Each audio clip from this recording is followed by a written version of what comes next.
All right, it's time to make a video. I got an LG front loader. I think this is a profile. Yeah, I don't know, whatever it is. This is what it is. So we have a problem with this thing eating our sheets.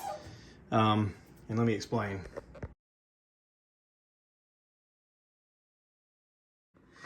So this thing turns clockwise. The lint trap is in the front, and the corner of this little doodad was sticking up just high enough where it was starting to turn this way because everything kept smacking it, and it was pulling on the edge of this, and then this would get caught around things, and then it would tear up my sheets. And I went online and looked up a bunch of videos, and somebody linked me a video on YouTube that was pretty helpful. It wasn't exactly this model, but it helped me figure out what to do. So you have 2 screws here on the front, okay? Then you got 4 screws on the back, on the inside, and you only need just a Phillips head screwdriver, okay? So this mechanism right here actually has 2 bolts in it that you're gonna get from the inside, okay? I thought it was 1, but it's actually 2, because this other little piece, wherever I set it, this other little piece, this magnetic doohickey, slides in here like that. And so there's actually 2 pieces that hold it together. And you have to unplug this from the end. There's little squeezy tabs for these 2 little plug wires that unplug. When I opened this up, I could tell that there was stuff in there, but I was like, how bad is it? I'm gonna put in a photo right here of what it looked like when I uncovered what was there.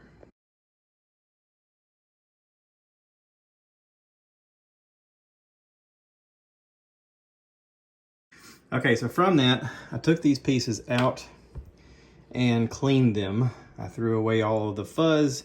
I used my vacuum cleaner with I had one of these little attachments for like a little shop vac thing. And it fits over the end of my little crevice tool just perfectly to give it plenty of suction. And of course I got one of these bagless deals, but you can see how much just pulled up from there, just me using that down in the crevice. And right now, it's clean. So that worked. So yeah, I washed all this stuff off. I didn't need soap or water, just water and rubbing it with paper towels. Bounty is always good, right? And I just got to put it back together the way it went in. And I think that's going to fix it. So anywho, to the Redditors who gave me the link to the YouTube channel I was searching for but couldn't find, thank you. That was immensely helpful. So I still am thinking about taking a Dremel tool to the edge of this and just smoothing that down a little more. A guy I was talking with says that that's what he did, and I think he may be onto something, because that just, to me, that's poor design. Yeah, so anyway, let me put it all back together. Okay, I got everything back in there. I do recommend that when you put it back together, kind of assemble it out here, except for the little magnetic piece, and then plug your magnetic piece back in, slide this down, put the magnetic piece back in so that it lines up with those 2 holes right there on this side, and then you're good to go. And now when I put this down, this is flush like it's supposed to be.